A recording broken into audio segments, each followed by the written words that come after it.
మెదక్ జిల్లా వెల్దుర్తి మండలం నెల్లూరు పెద్దాపూర్ గ్రామంలో అధికారులు బడిబాట కార్యక్రమం నిర్వహించారు. ప్రభుత్వ ఆదేశాల మేరకు ప్రొఫెసర్ జయశంకర్ సార్ బడిబాట కార్యక్రమంలో భాగంగా ప్రభుత్వ పాఠశాల ప్రధానోపాధ్యాయులు సాంబయ్య ఆధ్వర్యంలో ఉపాధ్యాయ బృందం ప్రజలకు అవగాహన కార్యక్రమం నిర్వహించారు. గ్రామంలో ర్యాలీ నిర్వహించిన అనంతరం ప్రభుత్వ పాఠశాలలో అందుతున్న ఉచిత సేవలను ప్రజలకు వివరించారు. 5 సంవత్సరాలు పైబడిన ప్రతి ఒక్కరిని ప్రభుత్వ పాఠశాలలో చేర్పించాలని, ఉచిత విద్య, నాణ్యమైన భోజనం, పుస్తకాలు, బట్టలు అందిస్తున్నామని, ఈ అవకాశాన్ని ప్రజలు సద్వినియోగం చేసుకోవాలని ఈ సందర్భంగా వారు సూచించారు.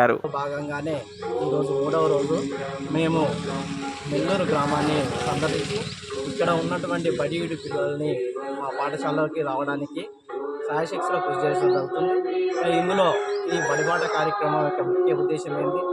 దీనిలో ఏదైతే బడియుడి పిల్లలు ఉన్నారో బడియుడి పిల్లలను గుర్తించి మా ప్రభుత్వ పాఠశాలలో నమోదు చేసుకోవడానికి ఈ చేసేటువంటి కార్యక్రమం ఈ బడిబాట కార్యక్రమం.